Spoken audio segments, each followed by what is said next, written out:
ओम बृहस्पति नमः। आज का पावन दिन गुरुवार देवगुरु बृहस्पति को समर्पित है।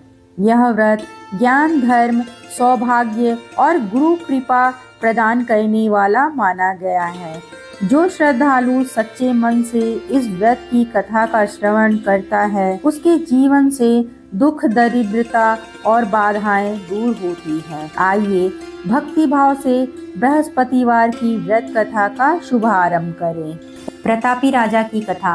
पूर्व काल में एक बड़ा ही प्रतापी राजा राज्य करता था, जो बड़ा दानी, ब्राह्मण, गुरु, देवता तथा पितरों की पूजा करने वाला था। उसकी साधुता, धार्मिकता समस्त देश में प्रसिद्ध हो गई थी। उसके द्वार से कोई भी याचक निराश होकर नहीं लौटता था। वह नित्य देव मंदिरों में दर्शन करने के पश्चात प्रत्येक गुरुवार को वह बृहस्पति भगवान का व्रत रखकर पीले वस्त्र, पीले फल फूल, नैवेद्य आदि से पूजा करता हुआ दीन दुखियों के सहायता में सर्वदा तल्लीन रहता था। परंतु वह जितना ही धार्मिक था, उसकी रानी उतनी ही अधार्मिक थी। उसे अपने राजा की यह सब बातें और धार्मिक दान्य पुण्य करना अच्छा नहीं लगता था। वह दिन रात अपने ऐशो आराम में लगी रहती थी और मनमाने सब काम किया करती थी। दान्य, पुण्य, देव दर्शन तथा दीन दुखियों की सहायता में उसका मन कदापि न लगता था। वह बड़ी कृपण थी। वह धर्म कार्य से राजा को मना किया करती थी और कहती थी कि आप यह सब क्यों करते हैं। किंतु धार्मिक राजा नियम पूर्वक अपने सब कार्य किया करता था। राजा की धर्मशीलता का ही सुफल परिणाम था कि रानी का कोई अनिष्ट नहीं होता था और सारी प्रजा सुख से अपने अपने घरों में निवास करती थी। एक दिन राजा जब वन में शिकार खेलने को चला गया, रानी अपनी दासियों सहित घर पर निवास कर रही थी। तब संयोगवश उसी दिन वहां एक साधु का वेश धारण कर बृहस्पति जी राजा के द्वार पर भिक्षा मांगने को आ पहुँचे। उन्होंने राजद्वार पर आकर राजा की जयकार लगाई और भिक्षा की याचना की। रानी ने कहा, हे साधु महाराज, जाइए, इस समय राजा यहाँ नहीं है जो भिक्षा और दान देते हैं। बिना उनके कौन देगा? साधु महाराज ने कहा, रानी जी, आप तो विद्यमान हैं, मुझ भिक्षुक को भिक्षा देने में आप भी समर्थ हैं। रानी ने कहा, महाराज, मैं इस तरह के झंझटों में नहीं पड़ना चाहती हूँ। इस दान्य पुण्य से तो मैं बहुत घबरा गई हूँ। व्यर्थ एक पवारा खड़ा रहता है, फिर मुझे गृह के सब कामों से ही अवकाश नहीं मिलता। यह सब काम तो राजा साहब ही करते हैं, उन्हीं के लिए अनुकूल है। परंतु मैं समझती हूँ कि इस धनी से तो निर्धन रहना ही अच्छा होगा, क्योंकि यह सब बहुत सा बखेड़ा तो नहीं करना होगा। क्या आप कोई ऐसा उपाय जानते हैं जिससे यह धन नष्ट हो जाए और मैं शांति पूर्वक रह सकूं? बृहस्पति भगवान ही तो वहां साधु बनकर आए थे। उन्होंने कहा, भला संसार में भी कोई ऐसा होगा जिसे संतति और धन की इच्छा ना हो? संतान और धन से तो कोई दुखी नहीं होता, चाहे कोई धर्मात्मा हो या अधर्मी, सभी धन की इच्छा करते हैं। इस धन की महिमा की तो मैं क्या कहूँ। ऋषि, महर्षि, धार्मिक, अधार्मिक, सभी को धन की सब प्रकार से आवश्यकता पड़ती है। यदि तुमको भगवान ने धन दिया है तो उसका सदुपयोग करो। महात्मा कबीर ने कहा है, भूखे को भोजन, नंगे को चीर, प्यासे को नीर, इतना बाटे सत्य कबीर। तुम्हारे पास धन है तो तुम भूखे मनुष्यों को भोजन कराओ, पौसारे बैठाओ, जिसके वस्त्र ना हो उन्हें वस्त्र दो। इस प्रकार अन्य वस्त्र और जल का दान करो। धर्मशाला बनवाओ, तालाब, तलैया, कुआं और बाग बगीचे बनवाओ, आम, आंवला आदि के वृक्षों को लगवाओ और यज्ञ करो। साधु ब्राह्मणों को भोजन कराओ। जिसके पास धन नहीं है उनकी सहायता करो। उनकी कुंवारी कन्याओं का विवाह करवाओ। इस प्रकार कितने ही दया आदि धर्म के कार्य है जिन्हें तुम कर सकती हो। यह क्या कहना है कि सब धन नष्ट हो जाए और मैं चैन की सांस लूं? मैं तो सर्वप्रथम यही कहूँगा कि आप इस प्रकार के कर्मों से अपने कुल और नाम को उज्जवल कर लो। इस मनुष्य जन्म को सार्थक कर लो। मनुष्य के अच्छे कर्म ही लोक परलोक में सहायक होते हैं और अंत में जब शरीर त्याग करता है तो स्वर्ग को जाता है। वहां उसे नाना प्रकार के सुखों की प्राप्ति होती है। परंतु साधु महात्मा की इस बात का उस रानी पर कोई भी प्रभाव नहीं पड़ा। उसने कहा, नहीं महाराज, मुझे इतना धन नहीं चाहिए जिसे मैं इतना यत्न करके उठाऊं, रखूं और फिर उसे दान दे डालूं, अथवा जो आपने कहा इतना पाखंड करूं। मुझे तो यूं ही समय नहीं मिलता, सारा समय इसी में नष्ट हो जाता है। फिर महात्मा ने कहा, हे देवी, बड़े दुख की बात है जो तुम अपना ऐसा विचार प्रकट करती हो। अच्छा, यदि तुम्हारी यही इच्छा है तो सुनो, अब मैं तुम्हें जैसी युक्ति बतलाता हूँ वैसा ही करो, इससे तुम्हारी यह इच्छा पूर्ण हो जाएगी। बृहस्पतिवार के दिन तुम अपने घर को गोबर से लिपवाना। स्नान करने से पहले अपने सिर के बालों को अच्छी तरह धोकर स्नान करना। तुम्हारा राजा बृहस्पतिवार के दिन हजामत बनवाए और भोजन में मांस मदिरा का सेवन किया करो। धोबी को बुलाकर वस्त्रों को धुलने के लिए दिया करो। इस प्रकार बृहस्पतिवार का व्रत करने से तुम्हारा धन नष्ट हो जाएगा, इसमें कुछ संशय नहीं है। यह कहकर वह साधु महाराज वहां से चले गए। रानी ने उस बात को अपने मन में रख लिया। उसने बृहस्पतिवार के दिन वैसा ही किया। फिर तो बृहस्पति देव उस पर कुपित हो गए। 3 बृहस्पतिवार पूरा होते होते उनकी सब धन संपत्ति नष्ट हो गई। यहाँ तक कि रानी के घर में खाने तक का ठिकाना न रह गया। उसके सुख चैन के दिन दूर हो गए। दोनों समय की कौन कहे, एक समय के खाने के लाले पड़ गए। तब राजा ने व्याकुल होकर रानी से कहा कि हे रानी जी, आप तो यहाँ रहिए, परंतु अब मुझसे यहाँ नहीं रहा जाएगा, क्योंकि यहाँ तो मुझको सभी लोग जानते हैं, जिससे कोई उपाय से काम धंधा करके अपनी जीविका नहीं चला सकता। इसलिए किसी दूर देश में जाऊंगा, जहाँ मैं खाने पीने का धंधा नौकरी करके अपने दिन व्यतीत करूंगा। शास्त्र में कहा है कि देश चोरी परदेश भिक्षा, दूर चले जाने पर मनुष्य की दूरबीन दूर हो जाती है। यह कहकर राजा घर छोड़कर परदेश में चला गया, परंतु वहां से भी कुछ अच्छी बुद्धि प्राप्त नहीं हुई, तो वह वन में जाकर लकड़ियां काट कर लाकर शहर में बेचता। जो कुछ मिलता उसी से वह अपना किसी तरह पेट पालन कर लेता था। इधर राजा के घर पर रानी भी घर पर पड़े पड़े उपवास करती, कपड़े लत्ते से फटी हाल पड़ी रहती और मारे भूख के करवट बदल कर रात काट लेती थी। इस प्रकार उसकी यह दशा हो गई कि कई दिन तक उसे कुछ खाने को नहीं मिला और मारे भूख के कारण उसका दम घुटने लगा। तब उसने अपनी एक दासी को बुलाकर कहा, हे दासी, तुम हमारी पुरानी दासी हो। इस समय तुम हमारी इतनी सहायता करो कि हमारी बहन के यहाँ जाकर उससे हमारा दुख कहकर हमारे लिए कुछ अन्न मांग लाओ। हमारी बहन नेक और धनवान है। यदि वह कुछ सहायता कर देती है तो हमारे कुछ दिन खाने के हो जाते हैं, और नहीं तो 10-5 सेर बेजड़ ही मांग लाना। इस प्रकार रानी की आज्ञा मानकर दासी उसकी बहन के घर गई। जिस समय वह दासी उसकी बहन के पास पहुंची, उस समय वह बृहस्पतिवार का व्रत किए कथा सुनने को बैठी थी। उसने उसी समय कहा कि हे रानी, मैं आपकी बहन के पास से आई हूँ। आपकी बहन इस समय बड़े कष्ट में है, आप उनकी कुछ सहायता कर देवे, नहीं तो 10-5 सेर बेझर ही दे देवे तो उनके कुछ दिन कट जाएंगे। दासी ने अनेक बार कहा, परंतु रानी ने ध्यान नहीं दिया और ना ही कुछ बोली, क्योंकि वह मौन भाव से एकाग्रचित हो बृहस्पति भगवान की कथा सुनने में लीन थी। जब रानी कुछ न बोली तो वह मन में उदास हो अपने घर को लौट उसी रानी के पास चली आई जिसने उसे भेजा था, और आकर रानी से कहा कि आपकी बहन तो बड़ी घमंडी है, वह सहायता और बेझड़ क्या देती, उसने तो मुँह से एक बात भी नहीं की। उसे सुन रानी बोली, उसमें उसका कोई दोष नहीं है। जब बुरे दिन आते हैं तो तिड़ भी पहाड़ बन जाता है, मित्र भी शत्रु हो जाता है, तथा कोई भी दुखी का साथ नहीं देता। अच्छे बुरे का पता विपत्ति में ही लगता है।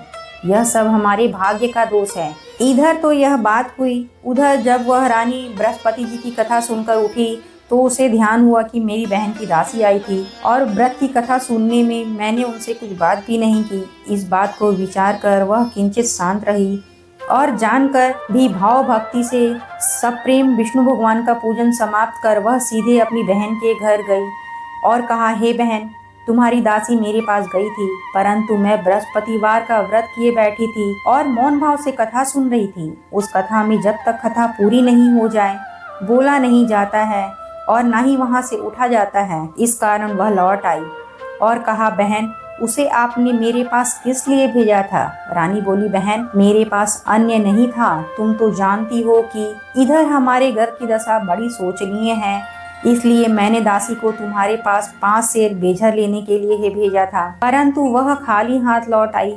मैंने सोचा कि तुम किसी काम में फंसी होगी, जिससे दासी को यूं ही लौटा दिया। रानी बोली, नहीं बहन, उसने तो मुझसे कुछ कहा ही नहीं, परंतु यह क्या बात है? मैं तो समझती हूँ कि तुम्हारे घर में ही बेजड़ मौजूद है। तुम अपने घर में जाकर फिर देखो। अपनी बहन के ऐसा कहने पर रानी ने घर में जाकर देखा तो बेजड़ से बड़ा हुआ एक घड़ा मिला। अब तो वह रानी और बांदी बहुत ही खुश हुई। बांदी बोली, हे रानी, यो तो भोजन के अभाव में हम लोग नित्य ही व्रत करते हैं, इसलिए मेरी समझ में यह आता है कि यदि हम लोग इनसे व्रत की विधि और कथा पूछ लिया करें तो कोई हानि नहीं है। रानी ने कहा, हाँ, कोई हानि नहीं है, अवश्य ही पूछ लिया जाए। रानी ने अपनी बहन के समीप बैठकर पूछा, हे बहन, बृहस्पतिवार के व्रत का क्या विधान है और यह व्रत कैसे किया जाता है? उस धार्मिक रानी ने कहा, बहन, बृहस्पति भगवान की कथा में कोई विशेष झंझट नहीं करना पड़ता। केवल चने की दाल मुनक्का से विष्णु का केले की जड़ में पूजन करना चाहिए तथा दीपदान भी करें, अर्थात दीपक जलावें। उस दिन पीला भोजन करें और कहानी सुने। ऐसा करने से गुरु बृहस्पति प्रसन्न होते हैं। उनकी प्रसन्नता से अन्य धन्य पुत्र की प्राप्ति होती है तथा मनुष्य की सब मनोकामनाएं पूर्ण होती है। यह सुनकर उस रानी और दासिनी दोनों ने निश्चय किया कि बृहस्पति भगवान का व्रत अवश्य करेंगे। 7 दिन के बाद जब बृहस्पतिवार का दिन आया तो उन दोनों ने व्रत किया। तब चना और गुड़ कहाँ से मिले, इसके लिए उन्होंने गुड़साल में प्रवेश किया और वहां से चना और गुड़ बीन लाई और उससे चने की दाल बनाकर गुड़ सहित केले की जड़ में विष्णु भगवान का पूजन किया। इस प्रकार तो उन्होंने व्रत कर लिया, परंतु पीला भोजन कहाँ से प्राप्त हो? बेचारी रानी और दासी दोनों ही बड़ी दुखित हुईं। परंतु व्रत के प्रभाव से भगवान बृहस्पति तो बड़े प्रसन्न थे, इसलिए थालों में पीला भोजन लिए भगवान स्वयं उपस्थित हुए और दासी को देकर बोले, यह तुम्हें और तुम्हारी रानी दोनों के लिए है, अब इसी को भोजन करना। दासी प्रसन्न हो वह भोजन रानी के पास ले गई और सब बातें कहकर भोजन दिया। बांदी और रानी दोनों ने बड़ी प्रसन्नता से भोजन किया। फिर तो वह प्रत्येक बृहस्पतिवार को व्रत रखती और देवगुरु बृहस्पति के लिए भगवान विष्णु की पूजा करती। इस पूजा से वह रानी हो गई। उसके घर में ज्यों की तो सारी संपदा भर गई और दासी भी बड़ी धनवान हो गई। परंतु ब्रह्मा के लेख और कर्म की रेखा को मिटाना बड़ा कठिन होता है। रानी फिर आलसी हो गई। तब दासी ने कहा, देखो रानी, तुम पहले भी इस प्रकार आलस्य करती थी जिससे सब कुछ नष्ट हो गया था। बहुत परिश्रम के बाद तुम्हारे ये सुदीन लौटे हैं। दीन जनों को दान देकर सब पुण्य कर्म करो। भूखे को भोजन और प्यासे को पानी दो और सारे बिठा ब्राह्मणों को दान मान सम्मान और भोजन दो। रानी ने खूब सुकर्म किया, उसका यश फैल गया। वह अपने पति राजा के लिए चिंता में पड़ी कि राजा कैसे होंगे। उसने गुरु बृहस्पति से राजा के मिलने की प्रार्थना की। भगवान ने रात्रि में राजा को स्वप्न दिया। राजा प्रातः काल होते ही अपने देश को चला। मार्ग में उसकी भेंट बृहस्पति भगवान से हो गई। उन्होंने राजा को अपना व्रत करने को कहा।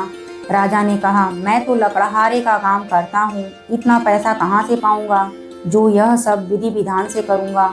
साधु के वेश में आए बृहस्पति महाराज ने कहा, अगले बृहस्पतिवार को व्रत करके तुम देखो तो सही, तुमको रोज से दुगना धन मिलेगा। निर्धन ब्राह्मण की कथा। पूर्व काल में एक बड़ा ही गरीब ब्राह्मण था जिसकी कोई संतान न थी। उसकी स्त्री बड़ी मलिन स्वभाव की थी। प्रातः सोकर उठते ही सर्वप्रथम भोजन करती थी, फिर कोई दूसरा कार्य करती। यह देखकर वह ब्राह्मण बड़ा दुखी रहता था। कुछ समय बाद उसकी स्त्री को एक कन्या उत्पन्न हुई। वह कन्या एक कन्या रत्न थी। वह कन्या जो जो बड़ी हुई उसका स्वभाव निखरता गया। नित्य प्रातः उठते ही नित्य कर्म स्नान आदि करती और भगवान विष्णु का पूजन करके प्रति बृहस्पतिवार को गुरु बृहस्पति का व्रत भी किया करती थी। जब वह विद्यालय में पढ़ने जाती तो अपने हाथ में एक मुट्ठी में जौ भर के ले जाती और मार्ग में डाल देती। उसके सब जौ सोने के हो जाते और जब वह पढ़कर लौटती तो उन्हें बीन कर अपने घर ले आती थी। एक दिन वह बालिका जौं को सूप में रखकर फटकने लगी। तब उसके पिता ने कहा, हे बेटी, सोने के जौं को फटकने के लिए सोने का सूप भी होना चाहिए। उसके दूसरे दिन बृहस्पतिवार का दिन पड़ता था। उसने नित्य की भांति गुरु बृहस्पति का व्रत किया और एक मुट्ठी जौ ले जाकर मार्ग में छींट दिया और कहा, हे गुरु, यदि मैं सच्चे मन से आपका व्रत करती हूँ तो उसके प्रताप से आप मुझे एक सोने का सूप भी दीजिए। जब वह कन्या पाठशाला से लौटकर जौ बटोरने लगी तो गुरु बृहस्पति की कृपा से उसे सोने का सूप भी मिल गया। दूसरे दिन जब वह कन्या सोने के सूप में सोने के जौ को फटक रही थी, तभी शहर का राजकुमार उधर से आ निकला। उस कन्या को देख उसके रूपशील और गुणों को देखकर उस पर मोहित हो गया। अपने घर आकर बीमारी का बहाना करके लेट गया। जब यह समाचार उसके पिता को मिला तब रानी ने आकर उससे बीमारी का कारण पूछा तो राजकुमार ने बताया कि मुझे कोई रोग या कष्ट नहीं है। मैं यही चाहता हूँ कि जो राजकन्या सोने के सूप में सोने के जौ को फटक रही थी उससे मेरा विवाह हो जाए। राजा ने राजकुमार को समझा बुझा कर शांत किया और कहा कि मैं पता लगाकर उसी कन्या से तुम्हारा विवाह करा दूंगा। राजकुमार ने कन्या के घर का पता बतलाया। राजा का मंत्री उस ब्राह्मण के पास गया और सब समाचार कहा। ब्राह्मण ने सविधि कन्या राजकुमार को दे दी। कन्या के जाते ही पूर्वतः वह ब्राह्मण दरिद्र हो गया। अन्न वस्त्र से दुखी उसका एक एक दिन मुश्किल से व्यतीत होने लगा। एक दिन वह दुखी पिता अपनी कन्या से भेंट करने को गया। कन्या ने पिता की दीनता को देखकर कहा, पिताजी, आप मेरी माताजी को यहाँ लिवा लाइए। मैं उनको यह युक्ति बतलाऊंगी जिससे आपकी गरीबी सर्वदा के लिए दूर हो जाएगी। ब्राह्मण अपनी पत्नी को कन्या के घर लिवा ले आया। कन्या ने अपनी माता को समझाते हुए कहा, माताजी, आप नित्य प्रातः उठकर नित्य क्रिया से निवृत्त होकर स्नान आदि करके विष्णु भगवान की पूजा करें ताकि आपके घर की दरिद्रता दूर हो जाएगी। उसने ध्यान नहीं दिया और पहले की बात ही उठकर बच्चों का जूठन खा लेती थी और पूजन के समय कहती, मैं तो भोजन कर चुकी हूँ। यह सुनकर उसकी पुत्री को बड़ा दुख हुआ। उसने अपनी माँ को काल कोठरी में बंद कर दिया और प्रातः काल निकाल कर स्नान पूजा पाठ आदि कराया। इससे उस ब्राह्मणी की बुद्धि ठीक हो गई और वह बृहस्पतिवार का व्रत करने लगी। बृहस्पति भगवान के व्रत से वह ब्राह्मण धनवान और सुखी हो गया। मरने पे वे पति पत्नी स्वर्ग के सुख को प्राप्त हुए। उधर वह राजा जो लकड़हारे का कार्य करके अपनी जीविका चलाता था, साधु महात्मा के कथन से बृहस्पतिवार का व्रत किया तो उसके लकड़ी के व्यापार में दूना चौगुना लाभ होने लगा। परंतु किसी एक दो बृहस्पतिवार का व्रत उसने नहीं किया तो गुरु बृहस्पति की नाराजगी से उसे बड़ा कष्ट हुआ। उस दिन उस नगर के राजा ने यज्ञ किया जिसमें उसने यह घोषणा करा दी कि कोई मनुष्य अपने घर में भोजन ना करे, आग भी ना जलावे, सभी मेरे घर आकर भोजन करे। इस आज्ञा का जो पालन नहीं करेगा उसे फांसी पर लटका दिया जाएगा। राजा के आज्ञा अनुसार सभी भोजन करने गए। यही एक लकड़हारा कुछ देर से पहुंचा, इसलिए राजा अपने घर लिवा ले गए और भोजन करा रहे थे तो रानी की दृष्टि उस खूंटी पर पड़ी जिस पर उसका 9 लखा हार लटका हुआ था। वह वहां ना दिखा। रानी ने सोचा कि इसी मनुष्य ने हार चुराया होगा। फिर तो उसी समय उसको जेल खाने में डाल दिया गया। जब राजा जेल खाने में गया तो विचार करने लगा कि ना जाने किस जन्म का दुष्कर्म है जिससे मुझे यह दुख प्राप्त हुआ है। उसी क्षण बृहस्पति जी साधु के वेश में आए उसके पास आकर और कहा कि तुमने बृहस्पति जी का व्रत नहीं किया है, इसी से तुमको यह दुख प्राप्त हुआ है। खैर, अब कल ही बृहस्पतिवार है, इसी जेल खाने के फाटक पर तुमको पड़ा हुआ 4 पैसा मिलेगा, उसी से तुम व्रत कर लेना। और उधर राजा को स्वप्न दिया, हे राजा, तुमने जिस व्यक्ति को जेल खाने में डाल दिया है वह सर्वथा निर्दोष है, वह राजा है, उसे छोड़ दो। रानी का हाथ खूंटी पर है, यदि नहीं छोड़ोगे तो तुम्हारा राज्य नष्ट हो जाएगा। राजा ने स्वप्न देखकर सवेरे उठकर देखा तो हार खूंटी पर दिखाई दिया। उसे देखकर राजा ने प्रसन्न होकर लकड़हारे को बुलाकर क्षमा मांगी तथा राजा के योग्य सुंदर वस्त्र आभूषण देकर विदा किया। राजा अपने नगर को चला गया। जब वहां पहुंचा तो देखता है अब तो यहाँ सब सुख छाया हुआ है। चलते चलते वह घर पर आए। यहाँ रानी ने राजा के स्वागतार्थ पहले से ही बांदी को राजद्वार पर भेज दिया था। बांदी बड़े स्वागत से राजा को महल में लिवा लाई। राजा ने क्रंद होकर रानी से पूछा, यह धन वैभव तुमको किस प्रकार मिल गया? उसने कहा, यह सब गुरु बृहस्पति के व्रत की महिमा है। राजा ने कहा, बड़ी अच्छी बात है, अब मैं यह व्रत नियम पूर्वक करूंगा। यहाँ तक कि सर्वदा राजा के दुपट्टे में चने की दाल बंधी रहती। दिन में 3 बार गुरु महाराज की कहानी कहा करता। एक दिन राजा घोड़े पर सवार होकर अपनी बहन के घर उसे देखने चला। मार्ग में उसने देखा कि एक मुर्दे को लेकर कुछ लोग शमशान जा रहे हैं। राजा ने कहा, अरे भैया जरा ठहर जाओ, बृहस्पति भगवान की कहानी सुन लो। उसे सुन उन सबको आश्चर्य हुआ, परंतु राजा ने कह सुनकर सबको रोक लिया और कहानी आरंभ की। जब कहानी आधी पहुंची तो मुर्दा हिलने लगा और कहानी जो ही समाप्त हुई कि वह राम राम करके उठ खड़ा हुआ। राजा वहां से आगे बढ़ा तो एक किसान जो हल जोत रहा था, राजा ने उसे अपनी कहानी सुनानी चाहिए। तो उसने कहा, वाह, मैं अपना हल चलाऊं कि तुम्हारी कहानी सुनूं। राजा जो ही आगे बढ़ा कि उसके हल के बैलों में से एक बैल पछाड़ खाकर गिर पड़ा। उसके पेट में भयंकर दर्द होने लगा। उसी समय उसकी माँ जलपान के लिए रोटी और पानी लेकर आई तो पेट में दर्द पड़ा पाया और जब पूछा तो बेटे ने सब बात कह सुनाई। बुढ़िया दौड़कर उस घुड़सवार राजा को बुलाया और कहा कि मैं आपकी कहानी सुनूंगी, मुझे सुनाओ। राजा बुढ़िया के खेत पर कहानी कहने लगा कि उस किसान का बैल उठ खड़ा हुआ तथा किसान के पेट का दर्द भी बंद हो गया। राजा अपनी बहन के घर आया। बहन ने उसका बड़ा स्वागत किया। समाचारों के आदान प्रदान, परस्पर वार्तालाप करते हुए सुख से सोकर सबने रात्रि व्यतीत की। दूसरे दिन प्रातः होने पर राजा उठा। अन्य सभी लोग उठकर अपने काम काज में लगे। तब राजा, जो गुरु बृहस्पति का बड़ा ही भक्त था, उसने अपनी बहन से कहा कि बहन, बृहस्पतिवार की कथा किसी ऐसे मनुष्य को सुनाना चाहता हूँ जो भोजन ना किया हो। बहन ने कहा, भैया, यहाँ बहुत तड़के ही सब लोग भोजन कर लेते हैं, फिर भी मैं तलाश करती हूँ। उसने देखा कि पड़ोस में जो कुमार रहता है उसका बेटा बहुत बीमार था, जिससे 3 दिन से उसके घर वालों ने मारे दुख के कारण भोजन नहीं किया था। रानी ने कुमार से कहा कि तुम मेरे भाई से गुरु बृहस्पति की कहानी सुन लो, क्योंकि तुम लोगों ने अभी तक भोजन जलपान कुछ भी नहीं किया है। कुम्हार ने कहा, बहुत ठीक। वह राजा से कहानी सुनाने को आया। राजा ने उनके घर जाकर बृहस्पति जी की कहानी सुनाई। उनके प्रभाव से उसके लड़के की सारी बीमारी दूर हो गई, उसे आराम हो गया। लोग राजा की प्रशंसा करने लगे। दूसरे दिन जब राजा अपने घर को चलना चाहा तो उसने अपनी बहन से भी चलने को कहा। बहन ने अपने साथ से जो ही आज्ञा मांगी तो उसने कहा, अच्छा तू जा, परंतु अपने बच्चों को ना ले जाना, क्योंकि तेरा भाई संतान रहित है। तब बहन ने अपने भैया से कहा, भैया, मैं तो चलूंगी, परंतु मेरे बच्चे नहीं जा सकेंगे, क्योंकि माता जी की आज्ञा नहीं है।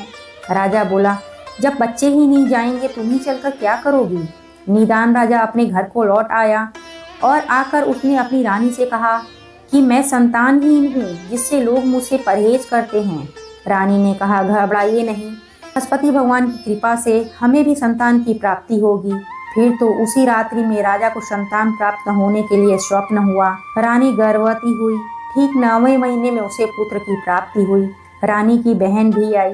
वे सब लोग जो उनके संतानहीन होने से घृणा करते थे, वे लज्जित हुए।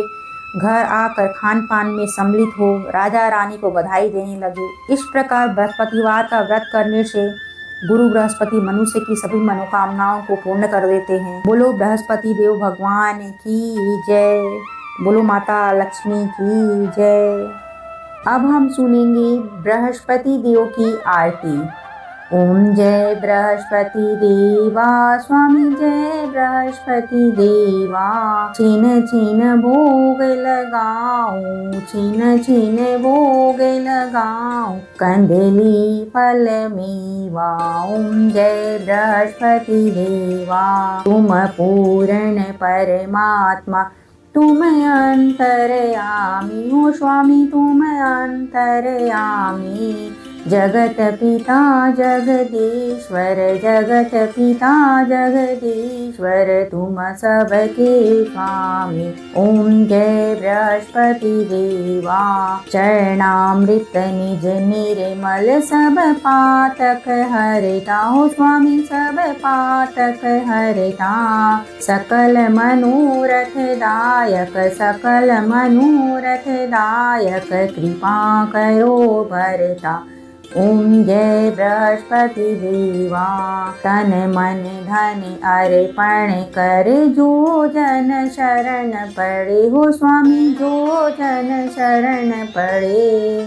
प्रभु प्रकट तब हो कर, प्रभु प्रकट तब हो कर, आकर द्वार खड़े। ओम जय बृहस्पति देवा। दीन दयाल दयानिधि भक्तन हितकारी हो स्वामी, भक्तन हितकारी। पाप दोष सब हरता, पाप दोष सब हरता, भव बंधन हारी। ओम जय बृहस्पति देवा। सकल मनोरथ दायक, सब संशय हारी हो स्वामी, सब संशय हारी। विषय विकार मिटाओ, विषय विकार मिटाओ, संतन सुखकारी। ओम जय बृहस्पति देवा।